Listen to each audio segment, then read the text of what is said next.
As tensions simmer on the India-China border, the government does not expect an early resolution of the 2-month-old standoff on the line of actual control because of a deadlock in both diplomatic and military talks. Media reports say that the armed forces had been given a free hand to deal with the situation and sufficient troops and artillery have been moved to various areas along the LAC.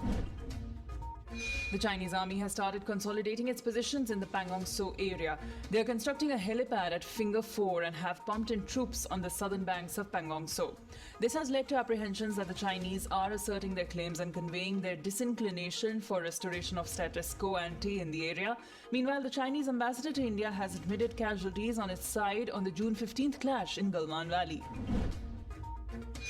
Huge swarms of locusts descended upon Gurgaon on Saturday morning and is now headed towards the national capital from two directions, according to officials. Officials in Delhi, however, denied that the swarms were likely to hit the area. The locusts were spotted at DLF Phase 1 and MG Road in Gurgaon at 11 a.m. Meanwhile, the Faridabad administration also issued a warning against the locust attack. Residents have been asked to lock windows and make noises in locust-struck places. The Delhi Chief Minister Arvind Kejriwal said that the capital was waging a difficult war against the virus since March and expressed hope that the 5 steps or weapons by the government would help the capital prevail in the long run. Our first step to tackle the situation was increasing hospital beds, he said. The second was testing and isolation. Third was making oximeters and oxygen concentrators available. The fourth was plasma therapy. The fifth step is survey and screening, which we began today door to door.